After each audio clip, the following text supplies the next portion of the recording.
Hello good morning friends, कैसे हैं आप सभी लोग। मैं आशा करता हूं आप सभी लोग बहुत अच्छे होंगे और अपनी तैयारी बहुत अच्छे तरीके से कर रहे होंगे। जैसा कि अब जो एग्ज़ाम डेट है आपकी वो नज़दीक आ रही है, तो जैसे जैसे डेट नज़दीक आ रही है वैसे वैसे आपको भी अपनी स्टडी जो है वो और तेज़ी से करनी है। तो आज मैं लेकर हाजिर हूँ हिंदी प्रैक्टिस सेट नंबर 36 और इससे टॉप 20 प्रश्न हैं हिंदी के, जो अति संभावित प्रश्न हैं। इनको हम सभी लोग देखेंगे कि टॉप 20 इसमें से आप लोग कितना स्कोर कर पाते हैं। आपका मैक्सिमम जो स्कोर है वो 18-19 होना चाहिए, क्योंकि बिल्कुल ज़्यादा इजी भी नहीं हम कहेंगे और ज़्यादा मॉडरेट लेवल भी नहीं है। फिलहाल आइए हम लोग देखते हैं ये क्वेश्चंस और आंसर करते हैं। जिनको आंसर आ रहे हैं वो कमेंट बॉक्स में कमेंट करेंगे और जिनको आंसर नहीं आ रहा है वो इस वीडियो के साथ साथ सीखेंगे। तो आइए स्टार्ट करते हैं। पहला क्वेश्चन है आपकी स्क्रीन पर कि निम्नलिखित पंक्तियों में कौन सा रस है। बतरस लालच लाल की मुरली धरी लुकाए, सौह करे भौहन हसे देन कहे नटी जाए। इस दोहे के बारे में बताना चाहेंगे, बिहारी लाल जी द्वारा रचित है और इसमें आपसे रस पूछ रहा है, क्या शांत है या वात्सल्य या श्रृंगार या अद्भुत। तो यहां पर दोस्तों बताते चलें कि यहां पर श्रृंगार रस है। श्रृंगार रस की परिभाषा क्या होती है, जहां पर नायक और नायिका का प्रेम भाव पुष्ट होकर के रति नामक स्थायी भाव की निष्पत्ति करता है, वहां पर आपका श्रृंगार रस होता है। श्रृंगार रस के दो भेद होते हैं, कौन सा, एक होता है आपका संयोग, संयोग श्रृंगार, दूसरा होता है वियोग श्रृंगार। वियोग श्रृंगार या इसी को विप्रलंभ श्रृंगार भी कहते हैं। संयोग श्रृंगार में क्या है, नायक और नायिका दोनों उपस्थित होते हैं और वियोग श्रृंगार में दोनों में बिछुड़न पाया जाता है, दोनों में अलगाव पाया जाता है। तो ये श्रृंगार रस होता है। नेक्स्ट क्वेश्चन, मेधावी शब्द का अर्थ क्या होता है। ए आज्ञाकारी, बी दौड़ने वाला, सी परिश्रमी, डी प्रतिभाशाली। तो मेधावी शब्द का जो अर्थ होता है दोस्तों, प्रतिभाशाली होता है, प्रतिभावान होता है। आज्ञाकारी जो आज्ञा मानने वाला होता है, दौड़ने वाला जो दौड़ता है दौड़ने वाला, परिश्रमी जो बहुत श्रम करता है वो परिश्रमी होता है। नेक्स्ट क्वेश्चन, निम्नलिखित कथन किस उपन्यास से लिया गया है। निम्नलिखित कथन किस उपन्यास से लिया गया है। क्षीण स्वर में बोला, मेरा कहा सुना माफ करना धनिया, अब जाता हूं।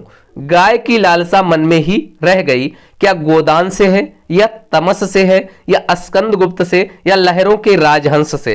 तो इसका जो राइट आंसर है दोस्तों वो गोदान उपन्यास से है। मुंशी प्रेमचंद इसके राइटर हैं, याद रखेंगे कौन राइटर है, मुंशी प्रेमचंद। मुंशी प्रेमचंद जी राइटर है और ये 1936 ईस्वी में गोदान उपन्यास इन्होंने लिखा था। नेक्स्ट क्वेश्चन, निरभिमानी शब्द में मूल शब्द क्या है। निरभिमानी शब्द में मूल शब्द क्या है। निरभिमानी क्या मान है या अभिमानी है या अभिमान है या मानी है। तो यहां पर जो मूल शब्द की बात की जा रही है दोस्तों वो आपका मान है, क्योंकि मान शब्द से ही सारे शब्द बने हुए हैं। मान आपका राइट आंसर होगा। अभिमानी इसी से बना है, अभिमान बना है, मानी बना है, इसी से बने। मूल शब्द आपका मान है। नेक्स्ट क्वेश्चन, जहां अचेतन प्रकृति में भी मानवीय क्रियाओं का आरोप हो। क्या कह रहा है कि जहां अचेतन प्रकृति में मानवीय क्रियाओं का आरोप हो वहां पर क्या होता है, अमूर्त वर्णन या बिंब विधान या प्रतीक योजना या मानवीकरण। तो वहां पर दोस्तों मानवीकरण अलंकार होता है। कौन सा होता है, मानवीकरण अलंकार होता है। नेक्स्ट क्वेश्चन, कौन सा वाक्य संयुक्त वाक्य का उदाहरण है। ए ना कोई आया ना कोई गया, बी वह जैसे आया वैसे ही गया, सी वह आया और गया, डी वह आया तभी तो गया। तो यहां पर जो संयुक्त वाक्य का उदाहरण है दोस्तों वो आपका सी ऑप्शन है, वह आया और गया। ये आपका राइट आंसर होगा। नेक्स्ट क्वेश्चन, विद्यापति की जो पदावली है वो किस भाषा में लिखी गई है। विद्यापति जी की जो पदावली है वो किस भाषा में है। ए भोजपुरी, बी ब्रज, सी अवधी, डी मैथिली। तो इसका जो राइट आंसर है दोस्तों ये मैथिली भाषा में लिखी गई है। नेक्स्ट क्वेश्चन, कौन सा वाक्य अशुद्ध है? ये चीज ध्यान रखना है आपको कि क्या पूछ रहा है, अशुद्ध वाक्य पूछ रहा है। ए, मैंने नहाकर पूजा की। बी, मैंने नहा लिया है। सी, मैंने नहाना है। डी, मैंने स्नान नहीं किया। कह रहा मैंने नहाकर पूजा की, बिल्कुल सही है। मैंने नहा लिया है, बिल्कुल करेक्ट है। मैंने स्नान नहीं किया, करेक्ट है। मैंने नहाना है, ये रॉन्ग है आपका, और आपका आंसर यही होगा। यहां पर सही वाक्य क्या होना चाहिए कि मुझे नहाना है। नेक्स्ट, सम उपसर्ग का मां किस शब्द में सुनाई पड़ता है? क्या कह रहा है कि जो सम उपसर्ग है इसका जो मां है वो किस शब्द में सुनाई पड़ता है? संयम, संयम नहीं, संवाद, संभावना, संख्या। तो अब संयम में तो नहीं आ रहा ना संख्या में आ रहा, लेकिन संवाद पढ़ेंगे, सम वॉइस आ रही मां की, और संभावना यानी वी और सी, ये दोनों ऑप्शन आपके करेक्ट हैं। दोनों में सम उपसर्ग का जो मां है सुनाई पड़ रहा है। नेक्स्ट क्वेश्चन, नीचे लिखे वाक्य के खाली स्थान को भाववाचक संज्ञा से पूरा कीजिए। उसका सारा सौंदर्य उसकी में है, किसमें? आंखों में है, बालों में है, हंसी में है, या मुखमंडल में है? तो कहा है उसका सारा सौंदर्य उसकी हंसी में है, अर्थात सी ऑप्शन आपका बिल्कुल करेक्ट होगा। यहां हंसी फिल किया जाएगा, उसका सारा सौंदर्य उसकी हंसी में है। नेक्स्ट क्वेश्चन, कानों सुनी बात पर यकीन मत करो। क्या कह रहा है कि कानों सुनी बात पर यकीन मत करो। रेखांकित पद का कारक बताना है। ए, कर्ता, बी, कर्म, सी, करण, डी, संप्रदान।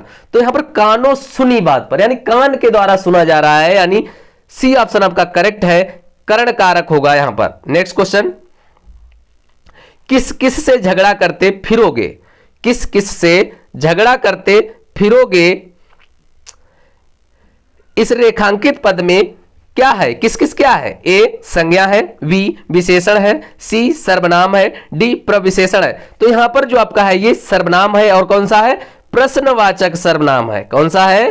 प्रश्नवाचक सर्वनाम है किस किस में। नेक्स्ट क्वेश्चन, वहां भयंकर दुर्घटना हुई है। वहां भयंकर दुर्घटना हुई है, रेखांकित पद क्या है? भयंकर क्या है? ए, विशेषण है। बी, क्रिया विशेषण है। सी, प्रविशेषण है। डी, सार्वनामिक है। वहां भयंकर दुर्घटना, दुर्घटना हुई लेकिन कैसी? भयंकर, विशेषता बता रहा है, तो यहां पर आपका विशेषण होगा। नेक्स्ट क्वेश्चन, बसंत में नाचा बहुत मेरा मन मयूर।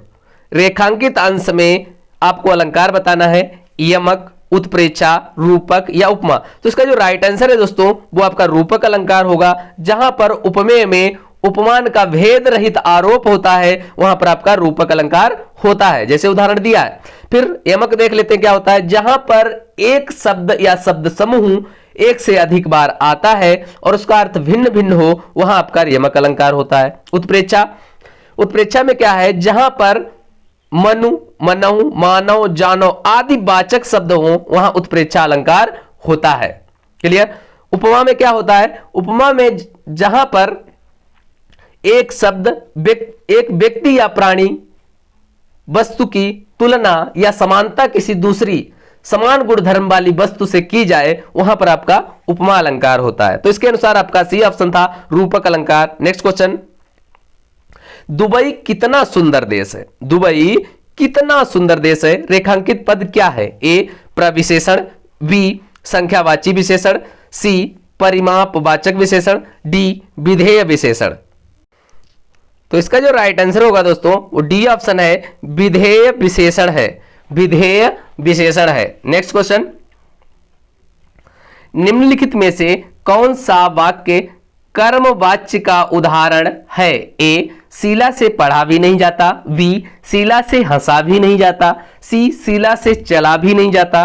डी, शीला से हिला भी नहीं जाता। आपको कर्मवाच्य का उदाहरण बताना है, तो इसका जो राइट आंसर है दोस्तों ए ऑप्शन है, शीला से पढ़ा भी नहीं जाता। ये आपका कर्मवाच्य का उदाहरण है। नेक्स्ट, वह हमेशा अपने भाई के गीत गाता रहता है। वह हमेशा अपने भाई के गीत गाता रहता है। वाक्य में अव्यय पद बताना है आपको। वह हमेशा अपने या गीत, तो यहां पर जो राइट आंसर है दोस्तों बी ऑप्शन है, हमेशा जो है वो आपका अव्यय पद है। नेक्स्ट क्वेश्चन, नीली कमीज वाला लड़का अभी अभी गया है, रेखांकित पद में क्या है? संज्ञा उपवाक्य, विशेषण उपवाक्य, क्रिया विशेषण उपवाक्य, प्रधान उपवाक्य। तो इसका जो राइट आंसर है दोस्तों बी ऑप्शन विशेषण उपवाक्य है ये। नेक्स्ट क्वेश्चन, तुम रक्तहीन तुम मांसहीन, हे अस्थि शेष तुम अस्थिहीन, तुम शुद्ध बुद्ध आत्मा केवल, हे चिर पुराण हे चिर नवीन। महात्मा गांधी के विषय में ये किसने कहा है? महात्मा गांधी के विषय में ये किसने कहा है? ए जयशंकर प्रसाद ने, वी मैथिली शरण गुप्त ने, सी सुमित्रा नंदन पंत ने, और डी हरिवंश राय बच्चन ने। किसने कहा है दोस्तों? आप कमेंट करके कमेंट में बताएं। तो इसका जो राइट आंसर है दोस्तों वो आपका सी ऑप्शन होगा, सुमित्रा नंदन पंत जी ने कहा है। और इनकी एक कविता थी तुम्हें नमन, कविता याद रखेंगे कौन सी थी? तुम्हें नमन। उस कविता की ही ये पंक्तियां हैं, याद रखेंगे। नेक्स्ट क्वेश्चन, वाक्यांश जो शुद्ध ना किया गया हो, ऐसा वाक्यांश जो शुद्ध ना किया गया हो उसे संक्षिप्त रूप से एक ही शब्द में कैसे व्यक्त करेंगे? ए नीतिज्ञ कहेंगे, उत्तराधिकारी कहेंगे, अपरिमार्जित या अग्रज। तो यहां पर जो राइट आंसर होगा दोस्तों, जो वाक्यांश शुद्ध ना किया गया हो उसे हम अपरिमार्जित कहते हैं। राइट आंसर आपका सी ऑप्शन के साथ जाता हुआ। नेक्स्ट क्वेश्चन,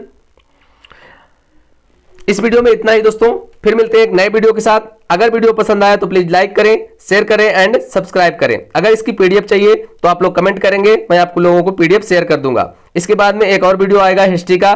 तब तक के लिए नमस्कार, जय Hind, Vande Mataram, thanks for watching.